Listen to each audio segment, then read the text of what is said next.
반갑습니다. 혼돈의 시대, 마귀가 말한 딥스의 정체 이런 제목으로 좀 성경을 살펴보면서 함께 공부를 해보려고 합니다. 마태복음 4장에 예수님을 시험하기 위해서 마귀가 왔을 때 천하 영광, 만국의 영광을 보여주면서 나한테 한 번만 절하면 이 모든 것을 내게 주리라 이렇게 말하죠. 그때 예수님이 택도 없는 소리 하지 마라, 이게 왜 네 거냐 이렇게 말씀하시지는 않았습니다. 마귀가 말한 것을 수긍한 것처럼 보이지만 물론 뒤에 가서 또 다른 면이 있음을 또 볼 것인데, 그러나 그 장면만 놓고 봤을 때 마귀가 자기가 원하는 자를 마음대로 세울 수 있다 하는 그 사실만큼은 분명하다 이렇게 볼 수가 있을 것 같습니다. 그래서 마귀가 말한 그게 바로 딥스테이트의 가장 근접하는 그 명제가 됩니다. 그러니까 딥스테이트를 설명하면 바로 그런 뜻이 되거든요. 누군가가 원하는 대로 왕이나 대통령이나 중요한 요직에 사람을 앉힐 수 있다, 내가 원하면 된다 하는 그 사람, 그게 바로 딥스테이트거든요. 그림자 정부. 그런 게 실제 할까? 소문만 무성하고 많은 음모론적 얘기들이 있는데, 그런 것을 성경을 통해서 한번 살펴보자. 마귀가 말한 이것이 과연 딥스하고 얼마나 닮아 있나, 이런 부분을 한번 보도록 하겠습니다.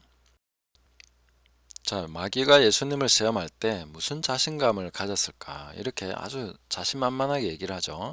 읽어보겠습니다. 마귀가 또 그를 데리고 지극히 높은 산으로 가서 천하만국과 그 영광을 보여 이르되, 만일 내게 엎드려 경배하면 이 모든 것을 내게 주리라. 자, 자기가 마음대로 줄 수 있다라는 주장이 포함되어 있죠. 근데 누가복음에는 이걸 직접적으로 이렇게 말해주고 있습니다. 이르되 이 모든 권위와 영광을 내가 네게 주리라. 이것은 내게 넘겨준 것이므로 내가 원하는 자에게 주노라. 자, 이걸 누가 넘겨줬습니까? 제일 첫 번째로 아담이 넘겨줬죠. 마귀에게 순종함으로. 그러니까 누군가의 말을 듣고 순종하면 그 사람의 종이 된다. 이게 영적인 원리거든요. 그래서 마귀가 하나님 말씀을 듣고 순종하는 게 아니라 마귀의 말을 듣고 순종했기 때문에 마귀에게 속했고 마귀의 종이 된 거죠.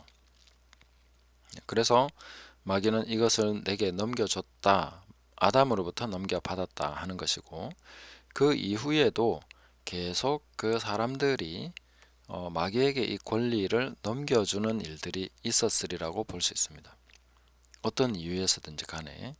그렇게 해서 마귀가 이 말을 할 즈음에는 그것이 완벽하게 자기가 원하는 만큼, 그리고 내가 원하면 언제든지 이 원하는 자에게 권좌를 만들어 줄 수 있다, 있는 권좌를 뺏어서라도 줄 수 있다, 뭐 이런 식으로 지금 말을 하고 있는 것입니다.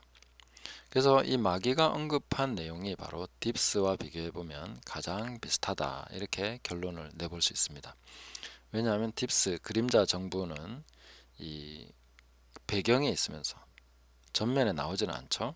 근데 대통령, 총리 뭐 이런 사람들을 그냥 어떻게 보면 자기들이 원하면 원하는 대로 세울 수 있는, 그리고 폐할 수도 있고 높여줄 수도 있고 낮출 수도 있고 이런 힘을 가진 사람들, 네, 그런 이제 음모론적 배경이 되는 그런 사람들이 바로 딥스이기 때문에 마귀가 한 말이 딥스와 굉장히 그 맥락이 같다, 이런 걸 볼 수가 있다는 거죠. 마귀도 전면에 나오지는 않죠.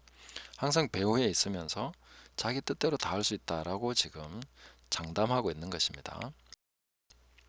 자, 그러면 딥스테이트, 그림자 정부라고 하는 이게 그럼 무슨 뜻이냐? 위키백과를 한번 보면은 딥스테이트는 국가의 정치적 리더십과 독립적으로 운영되어 자체의 의제와 목표를 추구하는 잠재적으로 비밀스럽고 승인되지 않은 권력 네트워크로 구성된 일종의 정부이다. 대중적으로 사용되는 이 용어는 압도적으로 부정적인 의미를 담고 있으며 종종 음모론과 연관된다. 자, 그러니까 딥스테이트라는 것이 국가의 정치적 리더십과 독립적, 그리고 승인되지 않은 권력 네트워크입니다. 근데 자기들 자체의 의제와 목표를 추구한다는 거죠. 이게 마귀적인 성격이죠. 그죠? 우리는 드러난 그런 걸 보면서 판단할 수밖에 없는데, 그 배후에서 자기들의 의제와 목표를 추구하는 그런 승인되지 않았다는 것은 공식적으로는 전혀 국민에 의해서나 어떤 대중에 의해서나 누구에 의해서든지 간에 그 사람이 권력을 승인해 준 적이 없습니다. 인정받는 권력이 아니지만 그러나 일종의 정부처럼 자기들의 권한을 행사하고 자기들 뜻대로 움직일 수 있는 그런 세력들을 이제 딥스테이트다 이렇게 얘기한다는 거죠. 굉장히 마귀적 성격과 엄청나게 비슷하죠. 자, 안토니오 그람시의 진지전이라고 했는데 사실 지금 전 세계에서 일어나는 일에 대해서 이 안토니오 그람시를 모르면 이해를 할 수가 없습니다. 지금 도대체 무슨 일이 일어나고 있는 거냐? 미국이 왜 저래? 우리나라는 왜 이래? 정치인들이 왜 이래? 뭐 이해가 안 돼. 뭐 저쪽에도 그렇고 막 나라 곳곳에 일어나는 일들이 이해가 안 되면 그게 왜 그런가 하면은 이 안토니오 그람시 정말 천재적인 전략가라고 할 수 있는데 이 사람이 이제 공산주의 혁명 방식을 죄송합니다. 혁명 방식을 기동전에서 그러니까 막 싸우고 죽이고 뒤집는 그런 혁명 방식을 이제 하면 안 된다. 진지전으로 해야 된다. 그거는 뭐냐면 각 국가 기관에 침투하는 거죠. 침투해서 우리 사람을 심어서 그 기관들을 장악해서 나라를 뜻대로 그렇게 만들어 버리는 거죠. 뒤집는 거죠. 혁명을 하는 것입니다. 그거는 이제 뭐 다양한 방식으로 수행될 수 있겠죠. 그 나라 사람을 파견해서도 할 수 있겠고 그 안에서 길러서 그 우리가 아니고 거기서 이제 혁명을 일으키고자 하는 그 나라의 뭐 대학생 아니 뭐 거기서부터 길러내 가지고 보내면서 이렇게 할 수도 있는 거죠. 그러니까 이런 전략은 한 15년에서 30년 걸리는데 에이 설마 이렇게 길게까지 할까? 우리나라는 계속 대통령이 바뀌고 뭐 국회의원도 바뀌고 이러니까 이런 거 상상도 못하지만 중국 뭐 저 러시아 그리고 뭐 북한 한번 보십시오. 대대로 독재를 하면서 아니면 공산당이 독재를 하면서 이렇게 한다면은요 30년이 걸리더라도 해볼 만한 거예요. 왜냐하면 이게 훨씬 더 싸게 먹히고 효과적입니다. 나중에 이제 제가 그 신천지 전략하고 비교하면서 말씀드릴 텐데 그러면 굉장히 이해가 잘 될 것입니다. 그러니까 우리나라 같은 경우도 김일성 장학생, 뭐 모란봉 공작, 그리고 자생한 간첩단 뭐 이런 거 이야기 많이 들어보셨죠? 그러면 이제 전교조, 뭐 군대까지 침투하고 국회의원도 간첩이 많다. 그 각종 사회단체, 종교에도 보면 뭐 정의구현 사회단, 정의구현 사제단, 이런 사람들, 그 다음에 목사님들 중에도 제가 볼 때는 간첩도 있는 것 같습니다. 그게 가능한가 싶지만 가능합니다. 이게 그러니까 마귀를 너무 얕잡아 보면 안 됩니다.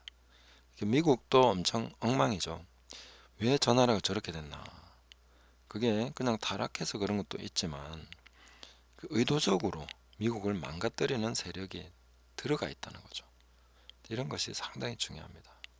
그래서 그람시의 이 진지전에 대해서 또 안토니오 그람시에 대해서 한번 정보를 찾아보시고 어느 정도 조금만 공부해 보시면 아 이래서 지금 나라와 이 전 세계가 지금 완전 엉망진창이구나 이런 걸 이제 볼 수가 있습니다. 공산주의자들이 지금 중국도 돈이 많아지고 그러니까 자유진영에서 중국을 잘못 본 거죠.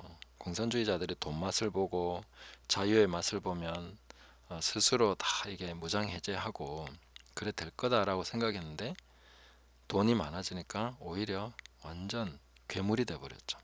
전 세계를 집어삼키려고 지금 그런 식으로 공작하고 있는데 그 핵심 전략이 바로 진지전이다. 이걸 우리가 확실하게 깨달으면은 이 나라 돌아가는 이런 모습들 이런 게 단지 음모론으로만 치부할 것이 아니다 하는 것을 확실하게 인지하게 되실 것입니다. 그러면 이걸 조금 이해하기 쉽게 신천지라는 이단 많이 들어보셨죠? 그 신천지에서 사용하는 그 산옮기기 작전이라는 게 있습니다. 그 교회 하나를 통째로 삼키는데 이걸 교회를 나라로 보면 이해가 되는 거죠. 나라나 교회나 이런 식으로 할 수 있다는 거죠. 멀쩡한데 겉은 멀쩡해요. 뭐 간판도 뗄 필요가 없습니다. 근데 뭐 지금까지 장로교회였다면 어느 날부터 신천지 교회가 돼 있는 거죠. 아주 무시무시한 전략입니다. 한번 설명을 해볼게요. 자, 새신자로 신천지에 한 명이 등록을 합니다. 그러면 목사님들이나 교인들이 너무 좋아하죠. 들어오면 너무 좋습니다. 교회는 그냥 사람 오면 다 환영이니까 뭐 그걸 이용하는 거죠. 그렇게 해서 들어가서 열심히 봉사하고 목사님께 너무 잘합니다. 식사 대접도 하고 뭐 한 번씩 봉투도 드리고 막 이렇게 할 거예요. 뭐 이렇게 해서 좀 시간 지나면 이제 전도했다며 사람들을 데려오기 시작합니다. 그러면 이웃이니 뭐니 막 이렇게 해가지고 사람들 데려오는데 하나같이 오자마자 열심히 있는 성도가 되죠. 그렇게 해서 교회 각 분야에 들어가서 막 열심히 하고 그러면 금방 교회에서 직분자가 됩니다. 집사 되는 거는 뭐 몇 개월 안 돼도 되죠. 그리고 조금 지나면 이제 점점 이렇게 올라가기 시작합니다. 만약에 이제 그 중에 이제 남성이 들어와서 장로가 한 명 된다. 당회까지 누군가 진출했다. 신천지가. 그럼 그때부터 아마 색깔이 슬슬 바뀌기 시작하겠죠. 근데 당회 장로가 되는 까지 사실 그렇게 오래 안 걸립니다. 열심히 하면 특히 작은 교회나 이런 데는요. 이렇게 장로를 쉽게 세우는 경향이 있습니다. 굉장히 이렇게 조심해야 될 부분인데 교회가 이런 약점이 있거든요. 그러면 이제 이 5년에서 뭐 10년 안 가서 이게 가능해진다는 거죠. 사실 이게 굉장히 긴 시간으로 느껴지지만 작정하고 이런 식으로 하면요. 이게 사실은 그 얻는 소득, 신천지 쪽에서 얻는 소득에 비하면 5년, 10년 투자하는 거 그렇게까지 긴 시간 아닙니다. 그럼 따져보면 그럴 거예요. 그럼 이제 그때부터 담임 목사나 뭐 다른 장로가 있으면 그 사람을 음해하기 시작합니다. 없는 얘기도 만들어내고 뭐 어떤 일을 만들어서 곤란하게 하고 이러면서 이제 편가르기를 하기 시작하죠. 그러면 이제 편가르기가 확실히 되면은 막 아주 극렬하게 언제 내가 담임 목사께 충성했냐 하는 그런 그 옛날 얘기는 완전히 그냥 다르죠. 그때부터 뭐 사탄적, 악마적 본성을 드러내기 시작하죠. 그리고 이제 이미 다 곳곳에 포진해 있기 때문에 자기 편으로 끌어들이기 위해서 말을 만들어서 이렇게 하면 교인들 순전하게 다 듣습니다. 또 그래가지고 신천지 편들고 뭐 이렇게 해서 담임 목사를 축출하는 데 성공했다. 그러면 이제 그 다음에 누가 오겠습니까? 신천지 목자를 데려오겠죠. 이분이 정말 좋은 목사님이라고. 요즘 신천지가 이제 기존의 신학교까지 들어가가지고 목사 안수까지 받고 뭐 이래 준비된 사람들이 있어요. 그러면 이제 그런 사람 데려다 앉히면 산옮기기 전략 완료되는 것입니다. 그 이름은 무슨 장로교 뭐 이렇게 다 돼 있다 하더라도 그때부터 신천지 교회죠. 왜냐하면 그 건물 모든 집기류 포함된 재산까지 목사님이나 당회 그 교회 이름으로 법인 그 사업자 내 가지고 그게 돼 있는데 그대로 신천지께 되는 겁니다. 끔찍하죠. 네. 근데 나라도 국가 하나의 국가도 이런 식으로 먹을 수 있다는 거예요. 그거 사실 중국 입장에서 보면요.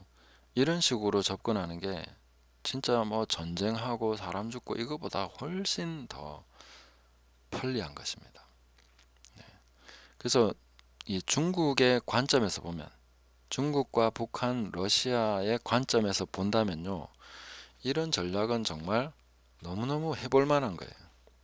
미국도 이런 식으로 타락시킬 뿐만 아니라 뭐 정치인들 포섭하고 각계 진출하고 학교나 이런 데 교수들 뭐 중국인들 보내가지고 하면요. 이게 한 10년, 20년 이래 넘어가면요. 거의 자기들 세상 됩니다.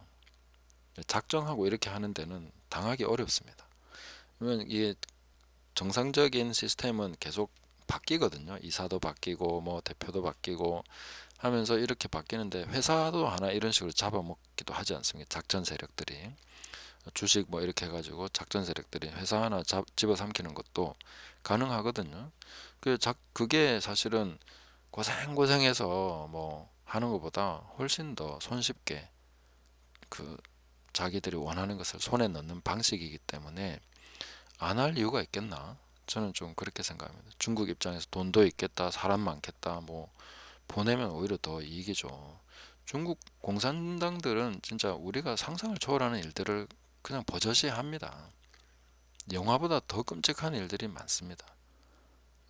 그 뭐 공식적으로 다 나와 있는 얘기들이에요. 제가 지어내는 얘기가 아니고 뭐 사람 잡아다가 무슨 실험한다느니 장기를 적출한다느니 이런 얘기들은 뭐 하여튼 끔찍한 얘기들이 사실상 그 국제 단체에서 그런 일을 못하도록 제재하고 막 뭔가를 할 정도로 공식화된 이야기입니다.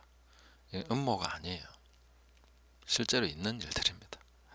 신천지 산업기기도 실제로 있죠. 그래서 이런 걸 이제 다니엘서나 이걸 통해서 그러면 성경적으로 우리가 어떻게 볼 수 있나 이걸 좀 살펴보려고 합니다.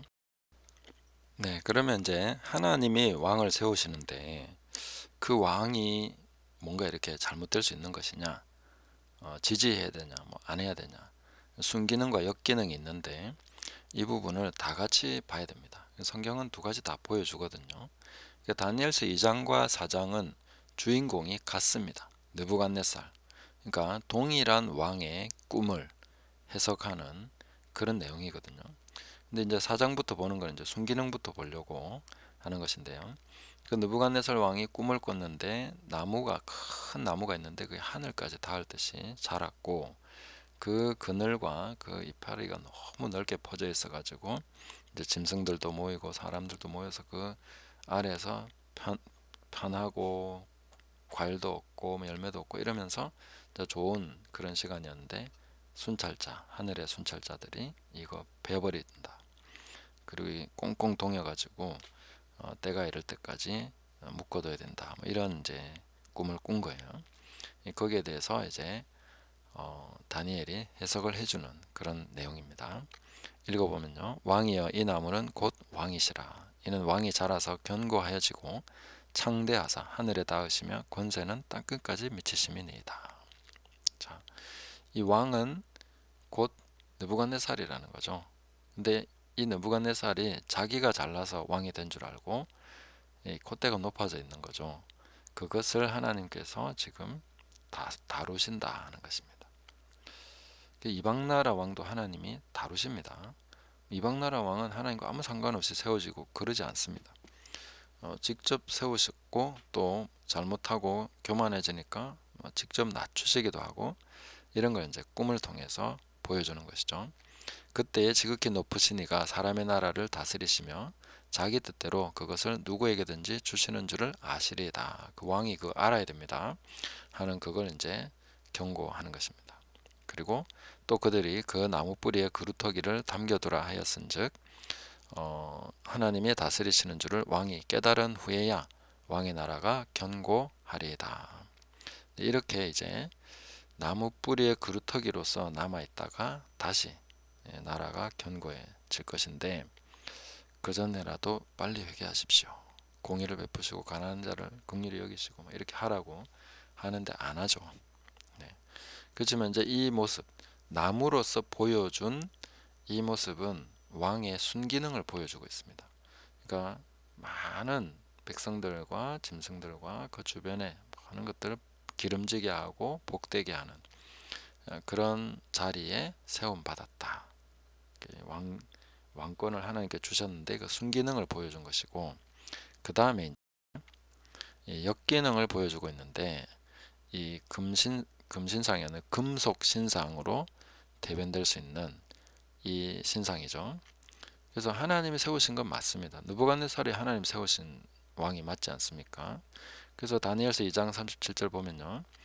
이 꿈에 대해서 해석을 하는데 왕이여 왕은 여러 왕들 중에 왕이시라. 하늘의 하나님이 나라와 권세와 능력과 영광을 왕에게 주셨고 사람들과 들짐승과 공중의 새들 어느 곳에 있는 것을 막론하고 그것들을 왕의 손에 넘기사 다 다스리게 하셨으니 왕은 곧 그 금머리니이다. 이렇게 말했습니다.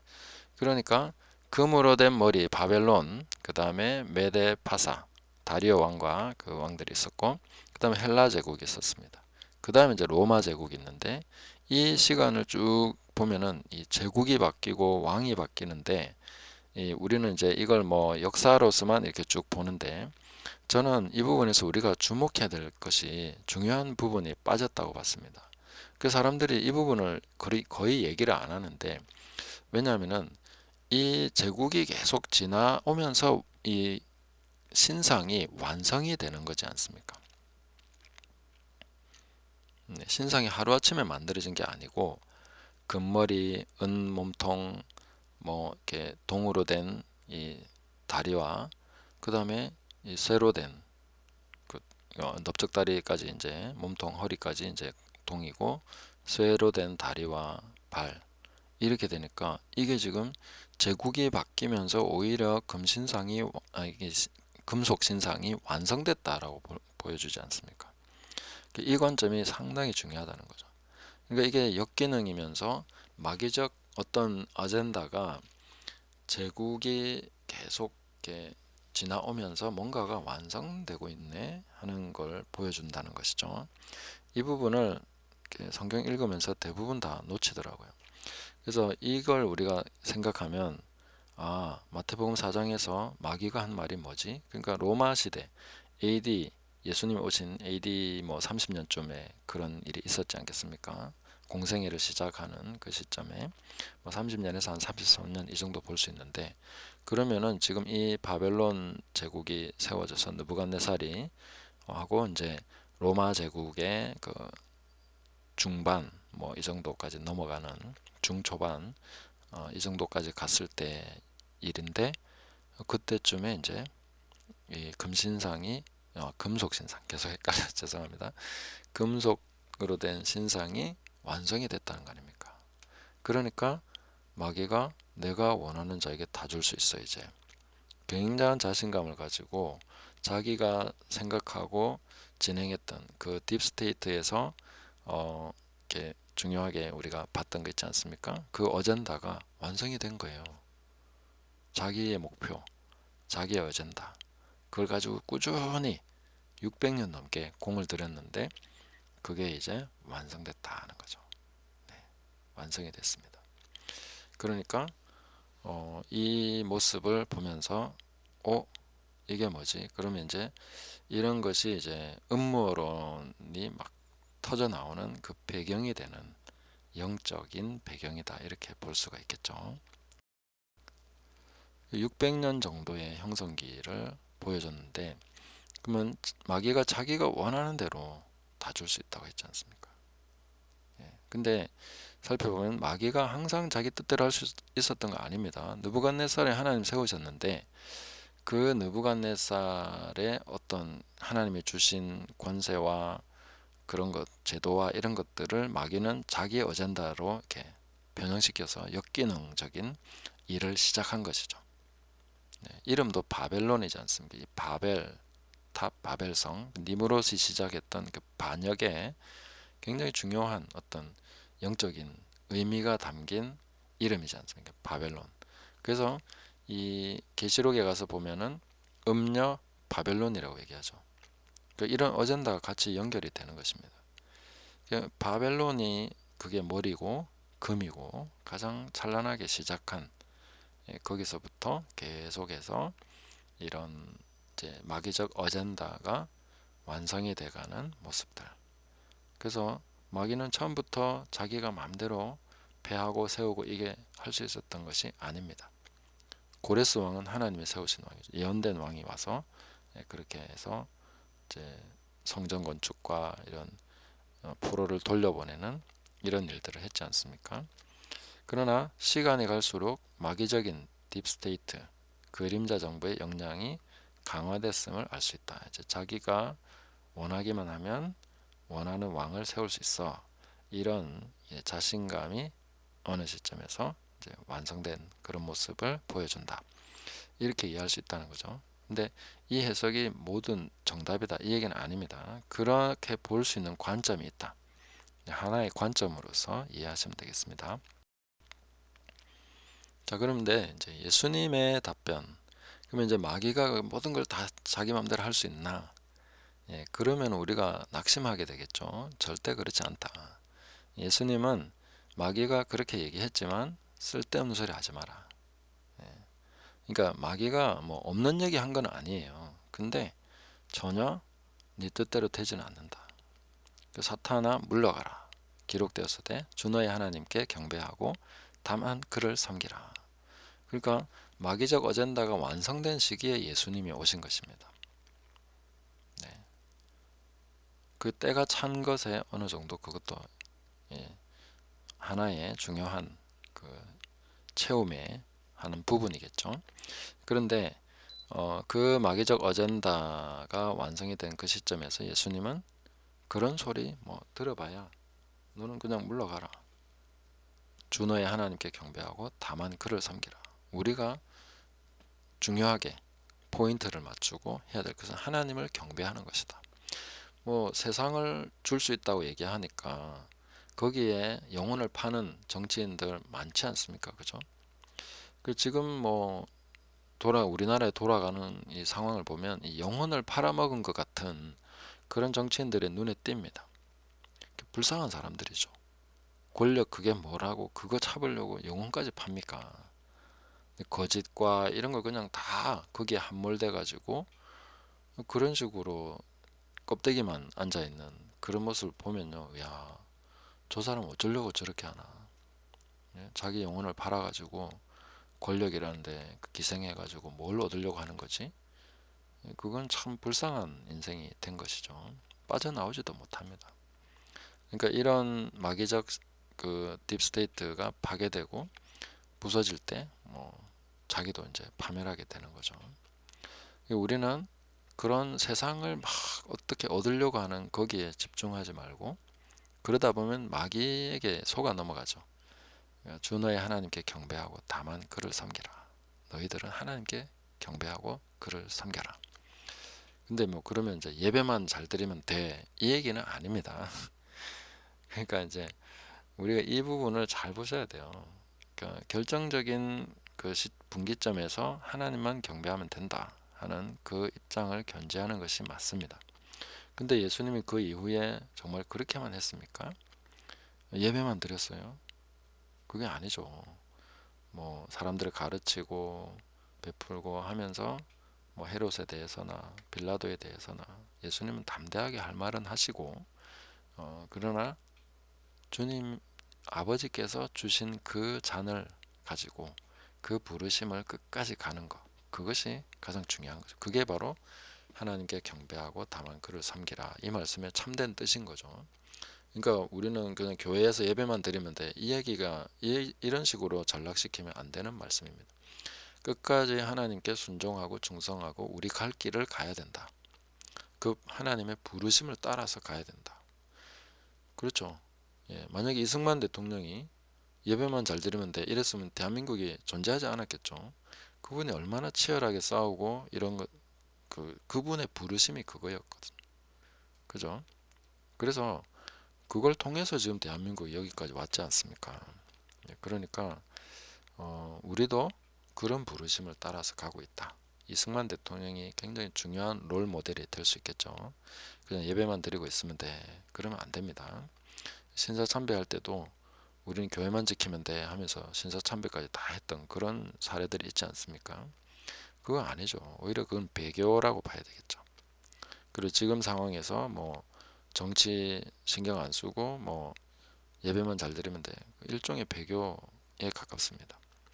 그래서 마귀는 세계 패권을 놓고 예수님께 제안했습니다. 그러나 예수님은 다만 하나님만을 섬기라. 왜냐하면 그렇게 해야 진정으로 세상을 얻는 것입니다. 마귀로부터 세상을 뺏는 것이 중요한 게 아니라 하나님께서 이루고자 하시는 그 일이 이루어지는 먼저 그의 나라와 그의 의를 구하는 것이 중요합니다. 우리가 세상의 마귀를 다 쫓아냈다고 해서 하나님 나라가 저절로 되는 거 아닙니다. 네. 마귀가 무적행에 묶여도 세상이 그냥 하나님 나라 되는 게 아니라는 거죠. 그래서 우리가 그의 나라와 그의 의를 구하면서 하나님만을 섬기라는 이 말씀을 편협하게 이해하면 안 되겠다. 예, 그리고 예수님을 본받고 믿음의 선배들을 본받을 때 이게 얼마나 광폭적인 광범위한 의미를 가지고 있는가 하는 것을 이해할 수 있겠죠. 그리고 이제 로마서 13장 1절에서 4절 말씀을 보면은요. 이 위에 있는 권세들은 다 하나님께서 주신 권세다. 모든 권세는 다 하나님께서 정하신 바다. 그래서 권세를 거스르는 자는 하나님의 명을 거스른다. 심판을 자초하게 된다. 이렇게 말씀하고 계신데 그러면 모든 권세를 우리는 다 순종해야 되나요? 이렇게 얘기하겠죠. 근데 그 뒤에 이제 문맥들을 쭉 보시면 됩니다. 하나님이 주신 권세인데 무엇에 대해서 주신 권세냐? 선을 행하도록. 악한 일에 대해서는 징벌하고 선을 권장하고 그렇게 되도록 하나님이 세우신 권세라는 거죠. 그리고 그렇게 바르게 사용할 때 그 권세는 하나님의 사역자라는 거예요. 그렇죠? 예. 근데 악을 행하거든 두려워해라. 공연히 칼을 가진 게 아니다. 또 하나님의 사역자가 되어 악을 행하는 자에게 진노하심을 따라 보응한다. 그의 진노, 그의 보응은 하나님의 심판이다라고 얘기해주고 있는 것입니다. 그러니까 순기능적으로 역사할 때 말이죠.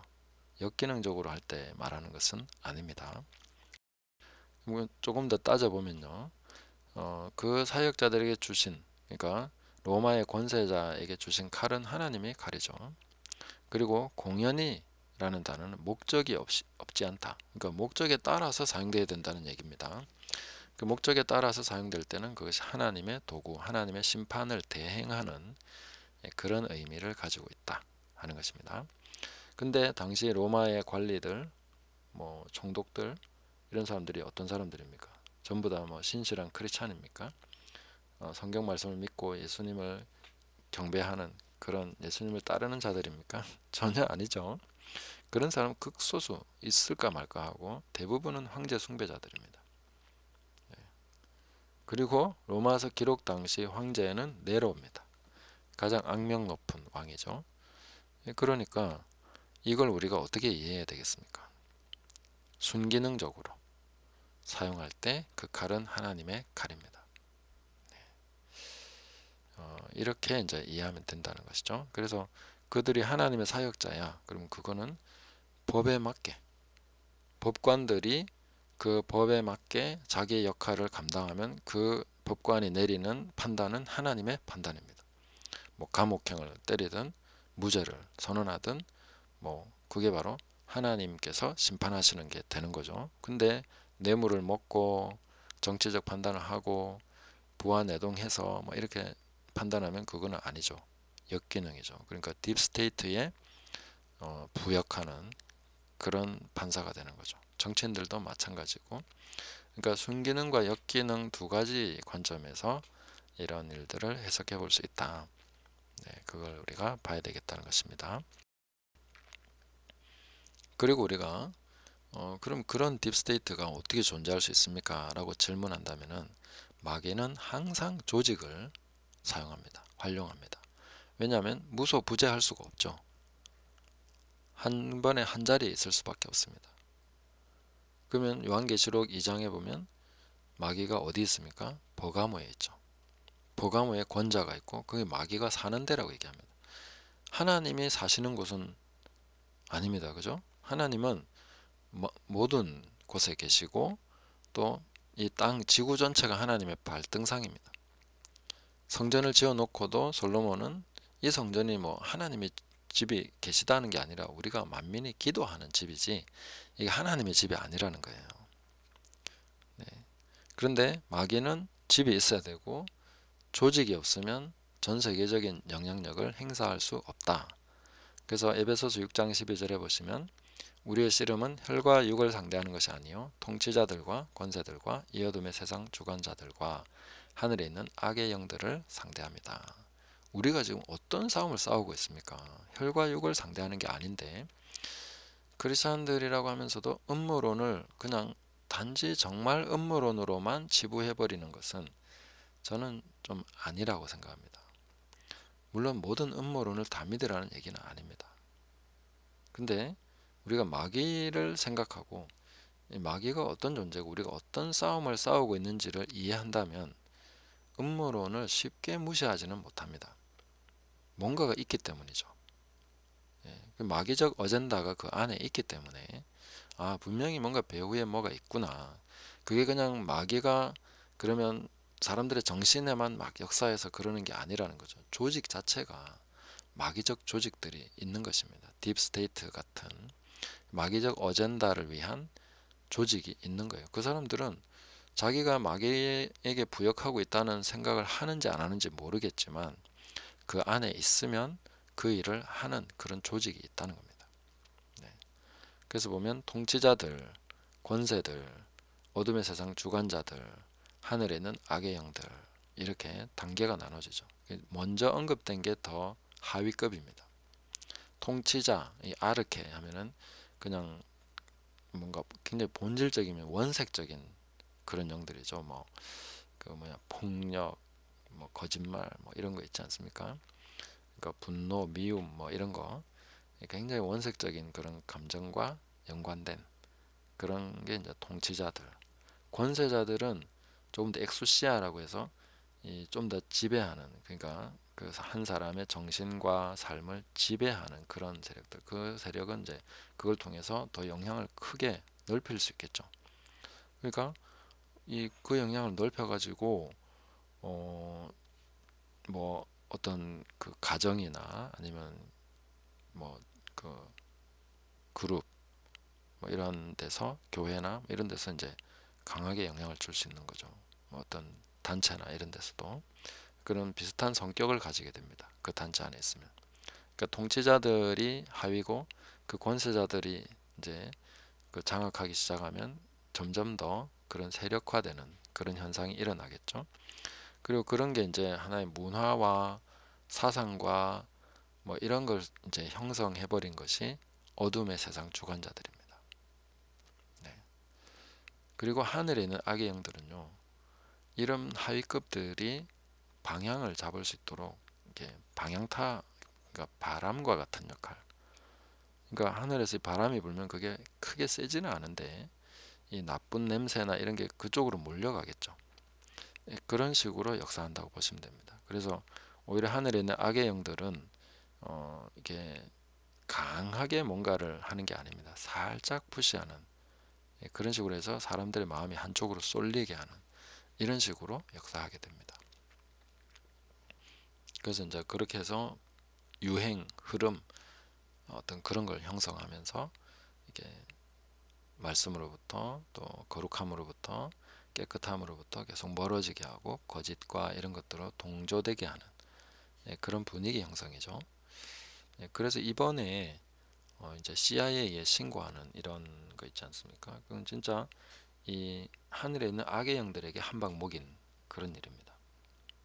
그러니까 어둠의 세상 주관자들보다는 이건 하늘에 있는 악의 영들에게 타격을 준 사건이라고 볼 수 있습니다. 그러니까 하나님으로부터 왔다고 저는 생각합니다. 이 전략이 우연히 시작됐죠. 그러니까 사람의 어떤 계략에 의해서 시작된 게 아니죠. 그래서 이런 게 상당히 저는 중요한 그 의미가 있다고 봅니다. 그래서 흐름이 확 바뀌어 버리죠. 굉장히 중요한 사건이라고 볼 수 있습니다. 그럼 이런 일이 한 두세 번만 더 일어나면 완전히 그냥 악인들은 바람에 나는 겨와 같다. 이런 일이 그냥 확 이루어집니다. 전혀 안 될 것 같은 완전히 우리가 장악당했다라고 느끼는 그 답답한 상황에서 한 방에 바뀌면서 뭔가 이렇게 반전이 일어나기 시작하는 이런 게 이제 분위기가 확 바뀌죠. 근데 사실 어떻게 보면 이 어둠의 그것도 분위기였습니다. 그죠? 분위기가 어떻게 반전되고 어떤 식으로 흘러가고 이게 되게 중요하거든요. 박근혜 대통령 탄핵될 때도 전부 분위기 아니었습니까? 근데 그걸 반전시킬 만한 어떤 한 방이 없었죠. 근데 이번에 이제 이런 반전의 한 방, 그 다음에 사람들의 어떤 동참 이런 것들을 통해서 이 하늘에 있는 악의 영들의 어떤 것이 깨져버렸습니다. 그래서 이게 막 굉장히 밑에서 이제 하늘에 있는 악영들이 방향을 못 잡으면 밑에 어둠의 세상 주관자들, 권세들, 통치자들 다 막 우왕좌왕합니다. 그 자기들끼리 치고받고 막 이러면서 뭔가 손발이 안 맞기 시작하고 그런 일이 일어나거든요. 그걸 이제 역할을 많이 했던 게 미디어, 방송 뭐 이런 거죠. 근데 그 방송도 이제 타격을 받기 시작하면 하늘에 있는 악의 영들의 도구가 되지 못하고 그런 식으로 이제 전락하게 될 것입니다. 자, 그래서 뭐 우리가 딥스테이트 얘기를 하면은 이게 실제냐? 사람들이 말하는 그런 식으로 막 실제하지 않을 수도 있습니다. 그렇지만 마귀적 그 어젠다를 보고 그러면 마귀가 실제적인 영향력을 형성하기 위해서는 반드시 이런 게 필요하다. 그러면 이제 우리가 생각할 수 있는 것이죠. 어느 정도 걸으면서도 그 가능성이나 그런 것을 또 염두에 두고 볼 때 새로운 통찰이 생기고 흘러가는 일들에 대해서 다른 면들이 보이기 시작할 겁니다. 그래서 그런 것들은 이제 우리가 좀 통찰을 갖게 되고 이런 걸 잘 발전시켜 가면 이제 선지자적 통찰력, 시대를 보는 안목 이런 것이 이제 영적인 것과 같이 그 기독교적 세계관, 성경적 세계관을 가지고 세상을 볼 수 있는 눈이 조금씩 생기겠죠. 그런 것이 이제 제가 이 강의를 하는 목적입니다. 네. 그래서 지금 일어나는 일들을 그냥 다 우리는 우파 유튜버들을 막 이렇게 또 하자는 대로 아니면 또 좌파는 또 좌파 유튜버들이 하자는 대로 막 이렇게 우왕좌왕할 것이 아니라 우리가 성경을 통해서 통찰하고 여기서부터 뭔가 제대로 된 통찰을 가지고 하나하나 우리만의 방식으로 해석을 하고 또 우리만의 방식으로 그걸 대처를 하고 이렇게 물론 힘을 실어줘야 될 때는 또 실어주고 이런 식으로 할 수 있어야 되겠다 하는 것입니다. 자, 음모론적 세계관에 대해서 마귀를 염두에 둔다면 음모론적 세계관 무시할 수만은 없다. 그리고 마귀가 그런 조직을 세대를 거쳐서 수십 년 혹은 수백 년을 공들여 만들었다고 해서 이상할 게 없습니다. 네. 마귀는 충분히 그러고도 남죠. 가인의 그 보십시오. 도시를 만들고 문명을 발전시키고 뭐 그런 식으로 하지 않습니까? 그죠? 나중에는 또 바벨탑, 바벨 성을 쌓아서 뭔가 하려고 하고 나중에 보니까 가나안 땅 들어가니까 다들 뭐 하나님을 대적하는 문화를 형성해서 진을 치고 있었죠. 그런 식으로 마귀는 계속 해왔습니다. 네. 그걸 모르는 게 더 이상하죠. 그리고 종말론 관련하여 음모론들은 대개 마귀적 관점을 반영하고 있습니다. 그런 관점들은 신앙에 도움이 되기보다는 두려움을 조장하고 현실을 회피하게 하는 부작용이 있습니다. 그러니까 마귀적 어젠다를 너무 심하게 홍보하고 세상이 이래 될 거라면서 마귀가 성공하기를 바라는 그런 관점을 가지고 종말론을 펼치면 어쩌자는 겁니까? 마귀는 실패해야 됩니다. 마귀적 어젠다는 깨집니다. 그죠? 뜨인 돌에 의해서 박살나죠. 그게 반복되어 온 역사입니다. 근데 우리는 마귀가 막 이렇게 해놓은 이런 거에 막 주눅 들어가지고 막 두려워하고 위축되고 막 이렇게 되죠. 네. 그 영적인 통찰이 필요하다 하는 것이고요. 그리고 하나님 중심의 세계관, 성경적 세계관을 가지고 음모론을 분석할 필요가 있으며 마귀적 음모들을 파악할 지성과 통찰이 필요하다. 이건 정말 마귀적이구나. 뭐 젠더 이데올로기 관련해서 뭐 그런 것도 보면 그렇죠. 또 교육이나 뭐 사상 쪽에 또 언론이나 뭐 방송 쪽에 곳곳에 다 있습니다. 그런 어젠다들이 그런 것들을 우리가 잘 파악하고 통찰해야 된다. 작게는 가정에서 지역, 국가 시스템과 전 세계 이런 일들이 있습니다. 마귀는 열심히 하고 있습니다. 자기 시간을 늘리기 위해서. 근데 우리는 좀 이런 걸 너무 모르고 있지 않나. 그래서 좀 봐야 된다. 이렇게 말씀드리는 것입니다. 자, 뭐 그렇다고 해서 마귀가 승리하는 일은 없습니다. 손대지 아니한 돌이 산에서 나와서 쇠와 놋과 진흙과 은과 금을 부서뜨린 것을 왕께서 보신 것은 크신 하나님이 장래의 일을 왕께 알게 하신 것이라. 이 꿈은 참되고 이 해석은 확실하니이다 하니. 자, 마귀적 어젠다가 600년을 걸쳐서 완성이 됐다 하더라도 한 방에 깨집니다. 그 깨짐이 어떻게 됩니까? 발에서부터 시작해서 금까지 다 부서뜨려지죠. 머리까지. 이건 시대를 초월해서 부서진다는 얘기 아닙니까? 그죠? 그래서 과거가 아닌 거예요. 현재를 형성하고 있는 거대한 우상입니다. 600년을 거쳐서 마귀가 조성한, 대한민국에도 지금 몇십 년을 거쳐서 마귀가 조성한 딥스테이트 같은 마귀의 어젠다를 수행하고자 하는 그런 게 있는 거죠. 그게 한 방에 깨진다는 겁니다. 그래서 사실 뭐 이 뜨인 돌은 예수 그리스도로 시작되는 하나님 나라, 이게 1차적으로 우리가 해석해야 되는 것입니다. 근데 마귀적 어젠다, 이게 마귀가 만든 무상, 이것이 깨지는 것을 우리가 모티브로 한다면은, 그런 거는 이제 보편적인 의미로서 우리가 적용할 수 있다면은, 사람 손이 아닌 하나님께서 자연석으로부터 뜨인 돌이 와가지고 자연석에 의해서 깨진다는 거예요.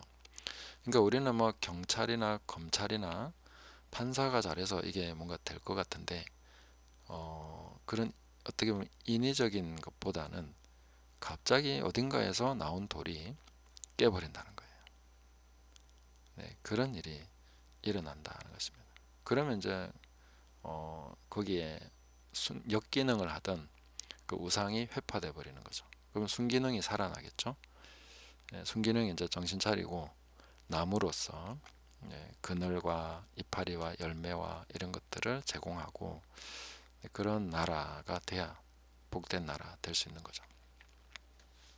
네, 그래서 마귀적 딥스는 이제 사람의 손이 아닌 하나님의 손에 의해서 깨진다.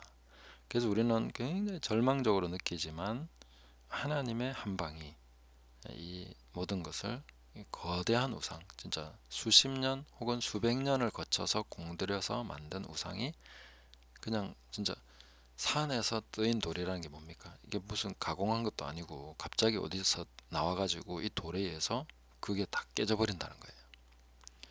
허무하죠. 저쪽 입장에서 보면. 근데 우리는 하나님이 이 일을 하셨구나 이렇게 인정할 수 있게 되는 그런 방식으로 일이 된다는 것입니다. 저는 CIA 신고하는 이것이 어떤 하나의 중요한 뭔가가 되었다라고 생각을 합니다. 제가 지난번 분석 영상에서도 한번 말씀드렸지만, 미국 입장에서는 우리나라를 진짜 우방으로서 지원하고 뭔가 이렇게 함께 해야 되느냐 아니냐는 이 중국 세력을 배제할 수 있냐 없냐가 거의 중요한 그 핵심 포인트라고 볼 수 있습니다. 왜냐하면 방위산업 기술, 반도체 기술, 과학 기술이나 뭐 원천 기술이나 이런 걸 우리와 공유하고 싶어도, 그죠? 한국에 주면 중국에 주는 거와 똑같아지기 때문에 미국은 그걸 원하지 않는다는 거죠. 그래서 중국을 무너뜨리기 위해서 한국도 무너뜨려야 되는 상황이 되는 거죠. 그러니까 중국과 손절하지 못하면, 그 중국 세력을 뽑아내고 척결하지 못하면 우리나라도 중국이 무너질 때 같이 무너질 수밖에 없다는 결론이 나오는 거예요. 그러면 이제 일본을 키우겠죠. 일본을 키워서 중국을 견제하게 하겠죠. 아니면 우리가 중국을 제대로 걸러내고 지금 이런 일이 일어난다면 이제 우리나라를 키워서 중국을 무너뜨리겠죠. 미국은 이 둘 중 하나를 선택할 수밖에 없습니다. 일본을 선택하냐, 대한민국을 선택하냐. 그 분기점으로 될 수 있는 것이 바로 CIA 신고. 이걸 통해서 반미 친중 성향을 가진 그런 사람들을 계속 걸러낼 수 있다면 미국 입장에서는 이제 대한민국을 키워가지고 강화시켜서 중국을 무너뜨려야 되겠다, 이런 전략이 나올 수 있게 되는 거죠. 그래서 저는 뭐 흔히 말하는 신의 한 수가 이 부분에 됐지 않나. 만약에 윤석열 대통령이 다시 복귀하고 이렇게 돼도 사실 친중 세력들을 뽑아내지 못하면 윤석열 대통령도 상당히 이렇게 고전을 할 수밖에 없습니다. 그래서 지금 이런 친중 세력들 뭐 곳곳에 스며들어 있는 이런 세력들이 이 일을 통해서 드러나고 있죠. 예, 그래서 쇠와 놋과 쇠와 진흙이 섞이지 않는 것처럼 지들끼리 막 이렇게 하다가 이제 박살나는 거죠. 네, 이런 식으로 되는 것이 저는 바람직하다 이렇게 생각을 하고 있는데 네, 그렇습니다. 뜨인 돌의 승리는 하나님이 하시는 그런 정말 가공되지 않은 그런 뭔가 우연처럼 보이는 하나님의 역사가 일어나는 그런 걸 보여주는 것이죠. 그러나 하나님은 잘 준비하신 그런 일이다 이렇게 볼 수가 있겠습니다. 정리하겠습니다. 성경이 음모론을 지지하는 것은 아니지만 마귀는 항상 음모를 꾸미고 실행해 왔습니다. 이 부분을 우리가 놓치면 안 되겠죠. 느부갓네살은 제국 이면에 있는 우상의 머리였고 이거는 이제 순기능 아닌 역기능 그 우상은 4번의 대제국의 시간 동안 자신을 완성시켜 왔다. 이게 이제 딥스테이트의 의미가 되는 것이죠. 그리고 마귀는 항상 조직적으로 뭔가를 꾸밀 수밖에 없는 자기만의 한계가 분명하죠. 그러나 모든 것은 하나님의 손에 있습니다. 그래서 하나님께서 승리하십니다. 그렇게 오늘 강의를 마무리하도록 하겠습니다. 감사합니다.